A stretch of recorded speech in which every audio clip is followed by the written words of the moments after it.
Madame, Monsieur, bonsoir et bienvenue dans le 20h de TFM. Dans l'actualité de ce lundi, 1 an à la tête de la primature, les Sénégalais partagés entre déchéances sociales vertigineuses et désespoir patent de la jeunesse.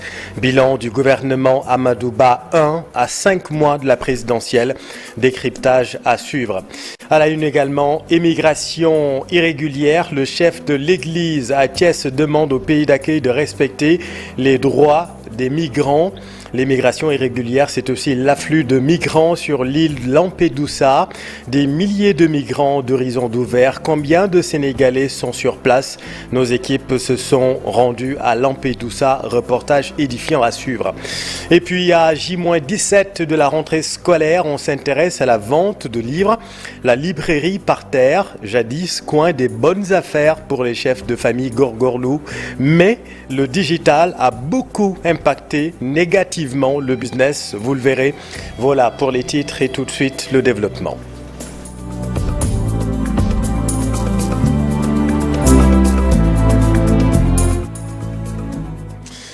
Le gouvernement de combat n'a pas livré bataille. La déchéance sociale est exacerbée au Sénégal. Le désespoir de la jeunesse tout aussi patent. Malgré les promesses, le gouvernement Amadou Ba 1 n'a pas changé grand-chose dans la vie des Sénégalais. Voyons tout cela avec ce décryptage de Cheikh Diop et Diafar Abba. Un an, jour pour jour, qu'il déroule Amadou Ba et son gouvernement. Des consommateurs qui tirent le bilan parlent d'échec. Rien n'a changé et pire, la vie est devenue plus chère. On avait travaillé, on avait demandé l'homologation de tous les produits de première nécessité. Ça n'a pas été fait. Et donc, on avait travaillé sur les médicaments, sur le transport, sur les frais scolaires, sur l'oignon, l'huile, le sucre, etc. Presque tous les produits. Mais au finish, cette homologation n'a pas été faite sur tous ces produits-là. C'est l'échec total de ce gouvernement qu'on disait gouvernement de combat. Si je prends un exemple, c'est le ministre du Commerce et de la Consommation. Celui-là, depuis qu'on l'a nommé, pratiquement, il est inexistant dans son département. Il est plus porte-parole du gouvernement. On le voit partout, sur les plateaux, sur le terrain, en train de se chamailler, en train de se défendre, de défendre le gouvernement, mais en tant que porte-parole du gouvernement. Et en tant que ministre du Commerce, il n'a posé aucun acte important depuis qu'il est là. Alors que son budget, on l'a augmenté de 22 milliards à 122 milliards.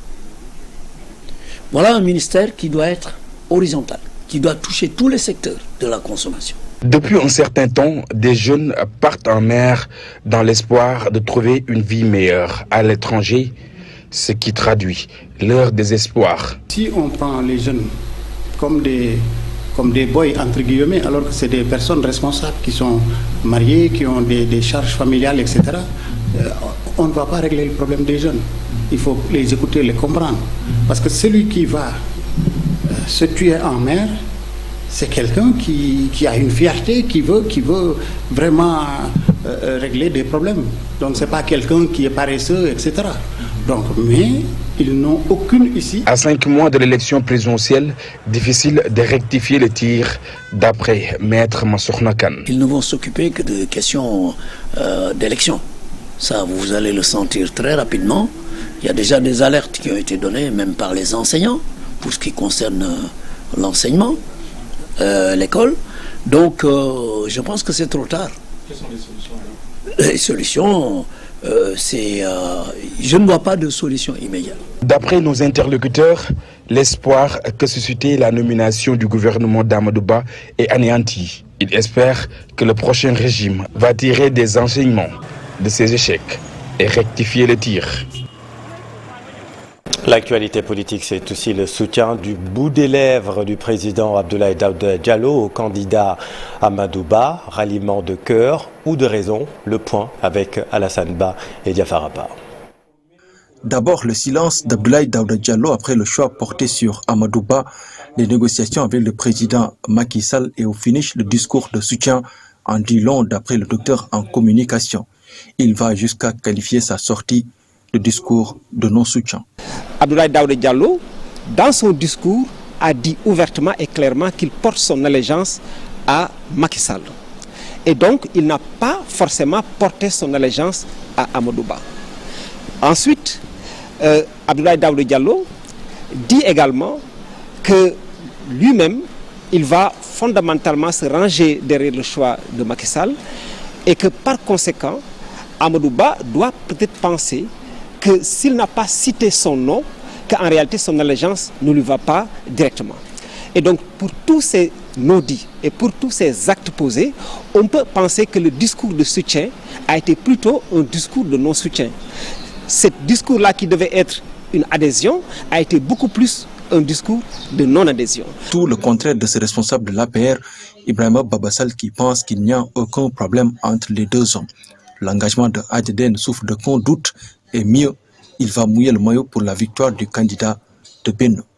Ablaye a décidé vraiment sur la demande du président de la République de soutenir Amadou Ba. C'est sincère. C'est très sincère parce que je vous ai dit que tout à l'heure, je suis venu ici avec beaucoup de difficultés. Jusqu'à 5 h du matin, j'étais avec des populations dans la banlieue. J'étais dans des réunions pour dire aux gens, maintenant le président, le maître Maud ça, nous tous travaillons ensemble pour la victoire de Amadou Ba. Et ça, on ne peut pas ne pas le faire. On peut également penser à la réaction de Amadou Ba. C'est vrai que là également, comme en guise de parallélisme des formes, il a également pris du temps avant d'apporter sa réaction. Et cette réaction, on peut la considérer comme une réaction qui est timide, une acceptation, une réception du soutien, mais une réception, une acceptation qui est timide. Comme pour dire que finalement, laissons voir les choses, il faudra également des preuves pour que lui-même puisse adhérer fondamentalement au soutien que vient de lui apporter Abdoulaye Daouda Diallo. Après la sortie d'Abdoulaye Daouda Diallo, plusieurs observateurs se sont posés des questions sur la sincérité de son soutien au candidat de Benno. Mais selon le directeur en communication, la coalition doit travailler pour encore arrondir les angles et donner une véritable image d'union.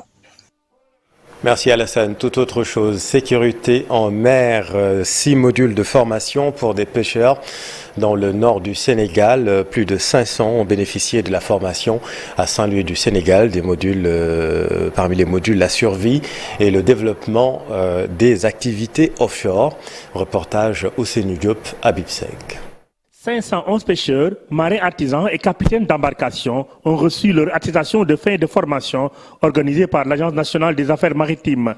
Durant 5 jours, ces professionnels de la pêche ont été formés sur la sécurité en mer, la survie, le secourisme, la mécanique préventive et le développement des activités offshore. Nous venons de boucler cette 12e session de formation des marins artisans qui a été exclusivement réservée aux capitaines d'embarcation non pointées. Au total, 511. Qui sont recensés. Les pêcheurs ont aussi suivi des modules de formation sur les limites territoriales maritimes, l'immigration clandestine et les mécanismes prévus par les autorités pour prévenir contre les accidents au niveau de la brèche de Saint-Louis qui a déjà fait plus de 450 morts. En général, des accidents au niveau de la brèche. L'autre particularité, c'est que depuis quelque temps, avec le développement des activités offshore, notamment le gaz, l'avantage qu'il y a eu, c'est qu'il y a beaucoup d'infrastructures qui ont été réalisées au niveau des zones de pêche. Il y a beaucoup de navires qui commencent à fréquenter la zone. Il y a beaucoup d'autres navires qui vont venir. Les coordonnateurs des conseils locaux de la pêche artisanale de Saint-Louis et Lompoul ont magnifié cette formation qui, selon eux, vient à son heure. La formation est intéressante. Elle a permis aux différents acteurs de comprendre surtout les différentes frontières. Nous voulons avoir d'autres modules pour accompagner les pêcheurs de Saint-Louis. Les ateliers de 5 jours ont permis aux pêcheurs et aux formateurs de discuter sur le phénomène de l'immigration clandestine qui occupe actuellement l'actualité. Merci Ousseynou. L'autre grand titre de cette édition, c'est l'immigration irrégulière. Le chef de l'église à Thiès demande au pays d'accueil de respecter les droits des migrants. Monseigneur André Gueye a aussi demandé aux jeunes et aux autres gouvernants de tout mettre en œuvre pour réussir ici au pays. Monseigneur Gueye a prié pour des élections libres et transparentes au Sénégal. Le voici avec notre équipe à Diourbel. L'emblème de notre pays, la confiance en soi-même, la foi. ñaareel appel bi mooy autorités yi ñu def seen këm kattan qu'ils fassent tout pour offrir des capacités, des opportunités d'emploi aux jeunes. C'était aussi les pays d'accueil pour qu'ils respectent la dignité des migrants. Chacun a le droit d'aller là où il veut dans ce monde. Qu'ils respectent la dignité des migrants. Ce ne sont pas des bêtes de somme, ce sont des humains qui ont des droits que l'on doit respecter. Qu'ils sachent que le Sénégal n'est pas à la classe politique. Le Sénégal, c'est le Sénégal de tout le monde. Le Sénégal, c'est notre Sénégal. Nul n'a le droit de prendre en otage ce pays. Et que nous devons travailler dans la paix. Sans la paix, tout est hypothéqué. Il n'y a pas de développement possible. Je prie et j'exhorte pour que la campagne électorale se passe dans la paix et que les élections soient paisibles et transparentes. Des milliers de migrants sur l'île de Lampedusa, situation qualifiée d'apocalypse par certains observateurs. La chef de la Commission européenne était sur place, Ursula von der Leyen, a présenté un plan d'urgence de 10 points des migrants qui viennent majoritairement de l'Afrique subsaharienne. Nos équipes étaient à Lampedusa. Voyons ce reportage édifiant. Augustin Faye.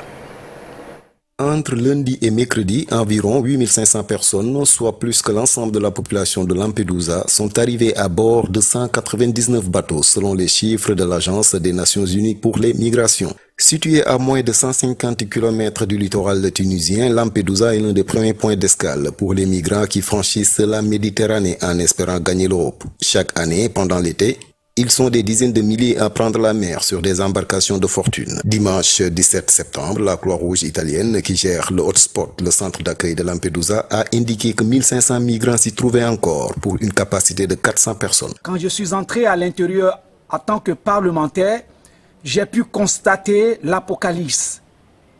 J'ai reçu le témoignage de femmes qui ont été violées en Tunisie, en Libye, parce qu'elles sont noires. J'ai écouté le témoignage de jeunes Africains qui ont des signes d'armes à feu sur leur corps, des signes de machettes sur leur corps, qui ont subi autant de violences simplement parce qu'ils sont noirs. Et le message qu'ils m'ont chargé d'adresser à notre gouvernement en Italie et aussi au gouvernement en Afrique, c'est d'aider les autres migrants qui actuellement se trouvent sur le territoire tunisien et libyen, parce que c'est le calvaire, l'enfer qu'ils sont en train de vivre. Ceci dit, je pense qu'aujourd'hui, vis-à-vis de cette situation, il faut se dire que sur le plan politique, il y a un contexte d'élection, d'échange pour le renouvellement du prochain Parlement européen, dont le thème migratoire est devenu un élément de marchandage sur le plan politique. C'est-à-dire qu'on a des forces qui sont hostiles aux migrants, qui en font un élément de campagne électorale. De l'autre côté, on a sur le plan général un système au niveau européen où manque la solidarité vis-à-vis de l'Italie. Devant la presse, la présidente de la Commission européenne, Ursula von der Leyen, a présenté un plan d'aide en 10 points destiné à gérer la situation présente, à mieux répartir les demandeurs entre les pays européens et à prévenir la répétition d'épisodes d'arrivées massives qui mettent sous forte tension les capacités logistiques et administratives de la péninsule. Un total de plus de 127 000 migrants ont débarqué sur les côtes italiennes depuis le début de l'année, près du double par rapport à la même période en 2022. Cette crise migratoire a relancé le débat sur le partage des responsabilités au sein de l'Union européenne concernant les demandeurs d'asile. Merci Augustin. La situation des droits de l'homme en Afrique de l'Ouest mal lotie, c'est une remarque du Haut Commissariat des Nations Unies pour les droits de l'homme, Bureau de l'Afrique de l'Ouest, en cause les coups d'État et le terrorisme, déclare Robert Kochani, qui dirige le bureau de Dakar. Une déclaration faite à l'occasion de l'ouverture de la 14e session de formation organisée par la Fondation Frédéric Neumann pour la liberté. Lisa Préa. Les droits de l'homme assez malmenés en Afrique, surtout dans les pays du Sahel, c'est le constat fait par le Haut Commissariat des Nations Unies pour les droits de l'homme en Afrique de l'Ouest. C'est un peu difficile pour moi de décerner des notes à qui est meilleur. Je sais que la situation des droits de l'homme dans la sous-région n'est pas bonne et qu'elle est aggravée par les attaques terroristes et par les réponses parfois disproportionnées des États à ces attaques-là. Bref, la situation n'est pas bonne. Et les changements anticonstitutionnels de gouvernement ont quelque part aggravé aussi cette situation parce que ça pose certains types de problèmes aussi. Et puis ça pose également la question des institutions qui doivent être là pour réguler. Donc, de là où je suis en tant que représentant régional, je ne suis pas à l'aise avec la situation des droits de l'homme dans la sous-région, même si je ne peux pas aller dans les détails. Les différents conflits nés du terrorisme ou des coups d'État sont des facteurs qui rendent la situation des droits de l'homme encore plus complexe. Outiller davantage les juristes sur ces questions peuvent participer à combattre les abus. Nous notons en cas de conflits armés beaucoup de violations des droits de l'homme. Par exemple, les disparitions forcées, il y en a beaucoup. Nous avons également les déplacements de population, mais également les cas d'agression sexuelle. Nous l'avons soulevé tout à l'heure. Par rapport aux statistiques, rien qu'entre juillet et septembre 2022 au Mali, nous avons dénombré pas moins de 5000 cas de violations, donc violations sexuelles. Les conflits armés qui se multiplient, des coups qui se multiplient, eh bien, c'est qu'il y a quelque part problème. Et quand on parle donc de droits de l'homme, quand on parle de ces conflits, à la base, il y a des violations de droits de l'homme, que ce soit dans la gouvernance, que ce soit les questions de justice. Et c'est ainsi que je rappelle souvent que l'impunité engendre le mépris de la loi. Nous commençons aujourd'hui la 14e édition et session consacrée aux droits humanitaires dans le monde et plus particulièrement concentrée sur les conflits armés qui malheureusement on les retrouve un peu partout dans le monde et évidemment aussi dans les pays limitrophes du Sahel. Conflits armés et droit international des droits de l'homme, un thème auquel sont formés près de 100 magistrats et juristes venus de toute l'Afrique de l'Ouest. Pour bien prendre en charge les questions de droits de l'homme, il faut lutter contre l'impunité. Selon Adam Madjan, ancien conseiller spécial du secrétaire général des Nations Unies, le voici avec Dissa Prera. J'avais estimé que la corruption est l'obstacle le plus sérieux pour la jouissance des droits économiques, sociaux et culturels. Imaginez que du fait de la corruption, dans certains pays, on retrouve des milliers et des milliers de populations qui n'ont pas accès à la santé, qui n'ont pas accès à l'éducation. Et c'est une des raisons pour lesquelles j'insiste toujours pour dire que les droits de l'homme sont indivisibles, interdépendants et inséparables. Il n'y a pas seulement la question des droits civils, notamment le droit de participer à la vie publique, le droit, l'absence de torture, etc. Mais il y a aussi ces droits basiques qui sont l'accès à la nourriture, l'accès à l'éducation, l'accès à l'emploi.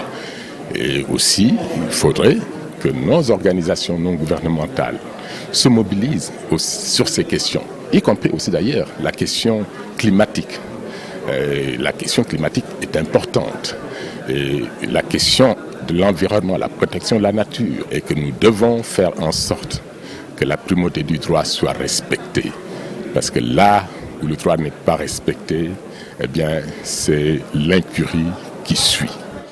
À J-17 de la rentrée scolaire, intéressons-nous à la vente de livres d'occasion. La librairie Parterre, jadis prisée des chefs de famille Gorgorlou, aujourd'hui délaissée à cause du digital. Et pourtant, des perles rares existent encore dans ces bibliothèques à ciel ouvert. Reportage Sorna Astou Dioufsar Youssoubaro. La vente des livres d'occasion ou par terre ne fait plus partie du décor au marché Sandaga. Les vendeurs se font rares, les clients également. La modernité est passée par là d'après Amadou Ibra Diallo. Depuis qu'il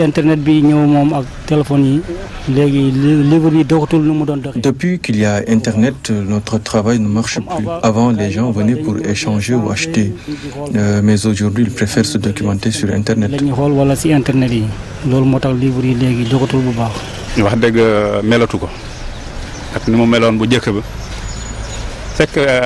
La vente des livres par terre n'est plus comme avant. En ce moment, les gens sont occupés par d'autres choses.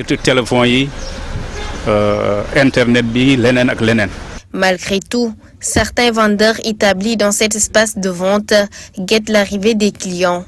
Mais la pluie ne leur facilite pas la tâche. La pluie empêche souvent les gens de sortir. En plus, c'est un peu compliqué avec nos kiosques qui laissent passer souvent l'eau et ça détruit nos marchandises.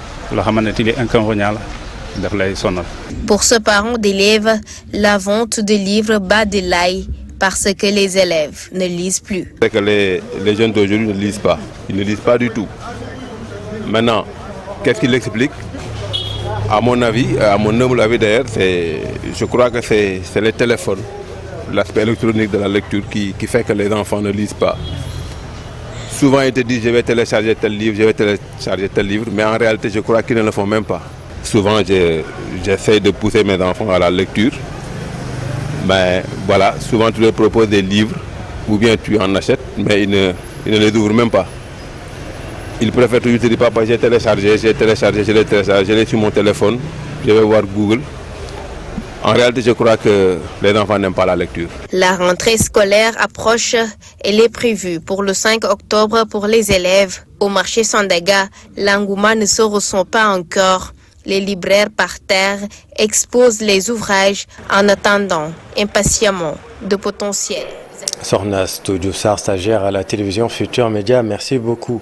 À Kaffrine, les habitants de la commune de Katiote dénoncent les routes impraticables. Le transport des récoltes se fait difficilement. Reportage d'Awapeyi. Eau stagnante causée par les fortes pluies et nids de poules. Tel est l'état des routes qui mènent vers Medina Taba, Kerbiran, Wilanen Bouy, Kerlayen Lobé, entre autres villages environnants. Une situation qui hante le sommeil de ses habitants. Parce qu'à chaque fois que l'hivernage arrive, nous avons d'énormes difficultés à écouler nos produits. Même les passagers ont des difficultés pour se rallier à Kaffrine. Entre Kaffrine et Wilanen Taba, ça ne pose pas de problème. Ça pose problème tout simplement au niveau du transport. Leur calvaire, c'est aussi l'évacuation des malades vers Kaffrine. Pour venir à Minutaba, si un patient a des problèmes, nous allons faire un détour en passant par l'ON et ça c'est tellement difficile pour les populations. Et pour atténuer la situation, les jeunes de ces localités se sont organisés pour trouver des camions de gravats afin de pouvoir transporter normalement leurs récoltes. Et derrière moi il y a les charrettes, pour ne citer que cela, les charrettes d'âne, charrettes à cheval. Cet état des routes impraticables de la commune de Katiote est pratiquement le dénominateur commun de plusieurs localités de Kaffrine, surtout en cette période d'hiver. Une situation qui n'arrange guère les paysans, raison pour laquelle ils réclament le bitumage de la route Medina Taba à Ndiao Bambali. Parce que peut-être la route est tellement caoutouze de telle sorte qu'on ne peut pas se déplacer. Et puis sur l'international, les jeunes au Sahel ont signé samedi une charte établissant une alliance défensive. L'article 6 de la charte prévoit que toute atteinte à la souveraineté et à l'intégrité du territoire d'une ou plusieurs parties contractantes sera considérée comme une agression contre les autres parties. Pour le président de Timbuktu Institute, il se pose là la légitimité et la légalité de ces pays en transition et la dite alliance pourrait influer sur les relations entre la communauté internationale et la CEDEAO et l'Union africaine. L'analyse de Bakary Sombe recueillie par Chérif Thiam. Des États du Sahel marque une rupture paradigmatique par rapport à la sécurité collective dans la sous-région. Cette alliance qui a été scellée entre le Mali, le Burkina Faso et le Niger marque aussi le début peut-être d'un G3 Sahel et en tout cas une régionalisation du désaveu de la France. Et aujourd'hui, quand on voit l'article 6 de cette charte du Diploc Gourmand, ça recouvre complètement l'article 5 de l'OTAN avec ses principes de se prêter mutuellement aide en cas d'agression. Maintenant, toute la question, c'est la légitimité et la légalité au regard de la situation de ces pays qui sont sous transition, mais aussi comment la communauté internationale va réagir. Va-t-elle continuer à être en solidarité avec la CEDEAO et l'Union africaine, ou bien, comme on est à l'heure de la diplomatie du tacite, qu'est-ce qui va s'opérer comme bouleversement au niveau régional? En tout cas, cela inaugure au nouveau paradigme avec lequel il faut compter désormais dans la. Dans l'actualité sportive, basket, 11e titre pour l'AS Douanes, victorieuse devant la Jeanne d'Arc 64-56. Une finale âprement disputée, compte rendu Pape Faragnig. Après 2 finales et une victoire pour chaque équipe, la belle était très disputée du début à la fin. La Jeanne d'Arc avait même remis les pendules à l'heure à quelques minutes du terme. Mais les Gabolous ont usé de leur expérience pour remporter la finale. On va essayer de maintenir le cap.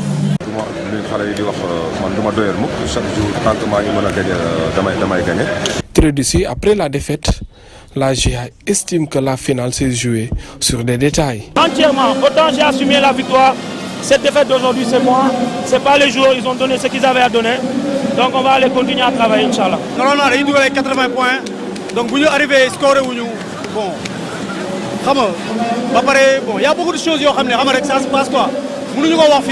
Une finale très relevée avec un bon niveau qui atteste la qualité des joueurs. Une belle finale entre 2 grandes équipes qui ont tout donné et cela montre le bon niveau des joueurs et le déroulement de la saison. Et félicitations aux dirigeants, aux équipes aussi, mais surtout les supporters qui ont répondu présents. C'était un match difficile malgré les absences notées au sein de l'équipe, mais nous avons pu remobiliser les joueurs après la défaite. Les dirigeants ont joué un rôle important. Les joueurs aussi ont tout donné avec leur expérience. Samba Dali Fall de l'AS Douanes élu MVP de la finale. Ainsi, avec ce 11e sacre en championnat, l'AS Douanes valide aussi son ticket pour la BL et espère faire mieux que l'année dernière en remportant le tournoi. GFM plus haut, plus fort, tournoi Presse Foot, une 5e étoile pour GFM, vainqueur de la finale de la 10e édition. Doté du trophée Golbert Diagne, GFM a battu Central Presse Thiès 3-1. Écoutons Samba Biagui qui tire le bilan du tournoi. Le groupe Futur Média qui fait main basse un peu sur ce trophée. En battant d'abord le record de la RTS, parce que c'est la RTS qui détenait le record avec 4 éditions remportées successivement. Ensuite, depuis 6 ans, le groupe Futur Média véritablement déroule. La seule édition à laquelle GFM n'a pas participé, c'était l'édition de l'année dernière remportée par des médias. Mais depuis 6 ans, en tout cas, le groupe Futur Média fait main basse, en tout cas, sur le trophée Presse Foot.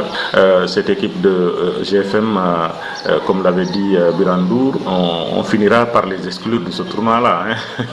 Voilà. En tout cas, bravo aux joueurs, bravo à l'équipe de GFM pour cette constance. Puisque vraiment nous avons vu une équipe bien organisée, une équipe qui a compris aussi l'esprit du tournoi. Voilà, bravo GFM, c'est la fin de cette édition. Merci infiniment de l'avoir suivi. Je vous retrouve dans un instant avec Abdoulaye Wilane, porte-parole du Parti Socialiste pour Soir d'Info. La suite, à tout de suite.